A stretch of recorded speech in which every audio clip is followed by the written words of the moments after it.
Today, we're looking at Private Reserve's Ebony Brown. Hi, I'm Adam, and I'm an ink guy. I get inks, test them, and share the results with you. Now, Private Reserve's Ebony Brown is a brown ink. And to make sure I have a range of experience with this ink, I do the writing samples. I then put the ink into a different pen for a day. I then put it into a Delight Alpha with a medium nib to take my notes for this video. But before we go to the writing samples, let's look at the sciencey bits. Up first is the chromatography, and I agree with Vita that I've learned a lot by doing multiple chromatographies. The one on the left is done the way it's supposed to be done. I put a line of ink down, immediately dunk it into water for 10 to 15 seconds. And we see that it pushes straight up, leaving very little behind, and then we start to get the magenta and the brown right at the top. It's kind of neat that it's this red magenta kind of color. Unexpected. The one on the right I let dry for 10 minutes before I dunk it into water. And truly the only difference between the two of them is that it does not travel as far. Resistance tests are done to see how this ink can be expected to perform on the page, and more importantly, how hard it might be to clean from your pens. I let the smear dry for 3 days before testing it.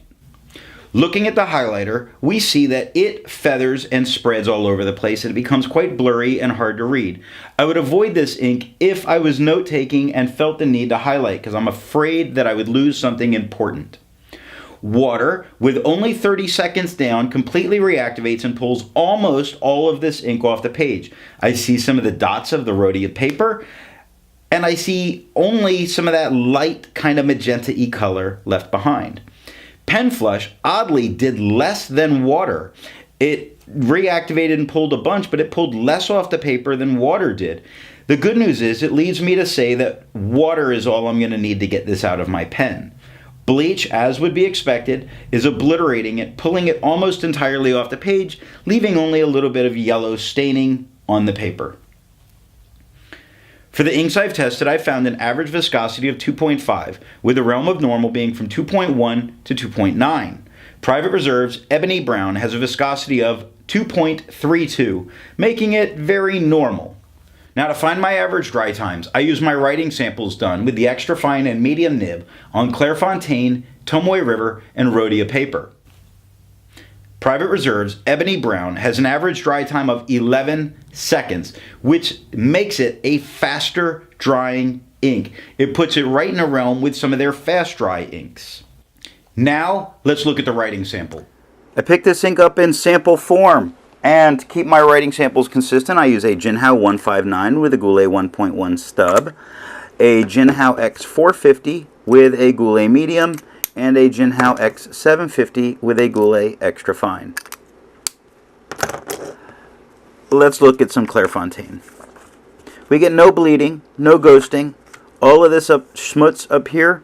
I think my swab wasn't completely dry when I put it on there, and I think it came through a little bit. I mean, we see on the back side of the swab where it comes through some. So I think that came onto there, and that is just my fault. I thought it was dry, but then they sit in a box pressed together, and any moisture is going to make it transfer some, because this ink moves. It gets out of the way.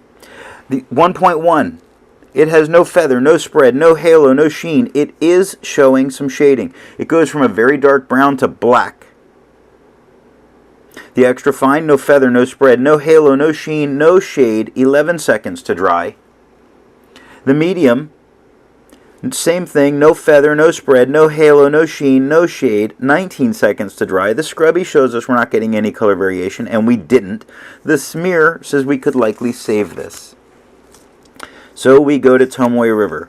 Look at that right there. That's a great brown. I wish all of this was that smeared brown. Tomoe River, no bleeding. It has ghosting. The 1.1, no feather, no spread, no halo, no sheen. It doesn't look black. It looks like a very, very dark brown here, where on some of the other papers it is black. But here it is a very, very dark, dark, dark chocolatey brown. The extra fine, same tone as the 1.1. No feather, no spread, no halo, no sheen, no shade, 16 seconds to dry. The medium has no feather, spread, halo, sheen, or shade. It took a whopping 31 seconds to dry. The scrubby for both shows us no color variation, and we got no color variation. The smear, you might actually be able to recover that. You might be able to recover that looking at the extra fine. Not too sure about the medium, but you might be able to recover the extra fine.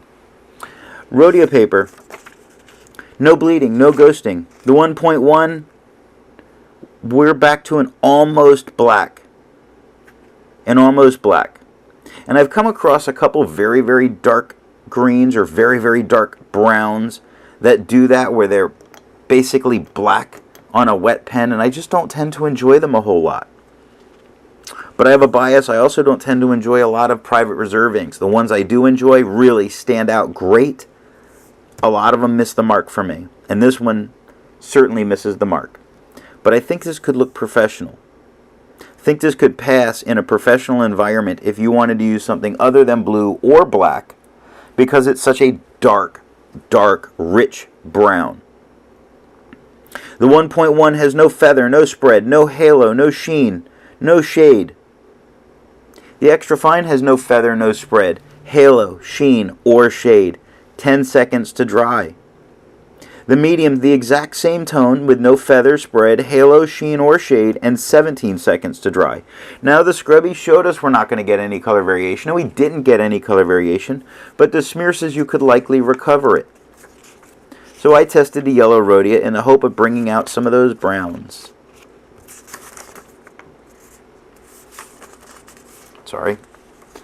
The yellow gave us no bleeding, no ghosting. Didn't expect it. It is still Rhodia paper. Looking at the color, it did bring out the browns in the 1.1 and in the extra fine. Not so much in the medium, but it did bring out some of the browns with the 1.1 and the extra fine. The 1.1 has no feather, spread, halo, sheen, or shade. The extra fine, no feather, no spread, no halo, no sheen, no shade, 10 seconds to dry. I wasn't expecting this to perform very different than the white one. I was just hoping to bring out some of that brown tone, which, come on paper, quit fighting me, which it did more or less the way I was hoping. Medium, it went to then almost black again. No feather, no spread, no halo, no sheen, no shade, 16 seconds to dry. Now the scrubbies look to be the same color here, the same tone, but they're a bit different. This is a nice, we brought out the brown without making it black. The medium, it becomes a black, but they both look black in the scrubby. They both show no color variation. We had no color variation. The smear test says you could likely recover it if you did smear it. I tested this on TWSBI paper. That gave us no bleeding, some ghosting, super dark ink. The 1.1, we're back to black.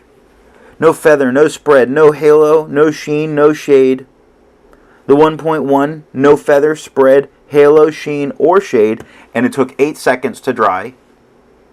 The medium, again, no feather, no spread, no halo, no sheen, no shade, 13 seconds to dry. Now the extra fine and the medium scrubby both look the same. They both show no color variation. We got none of it. Their tone looks the same. The smear test says you could likely recover it if you did smear it. So I tested this with Leuchtturm. No bleeding, no ghosting.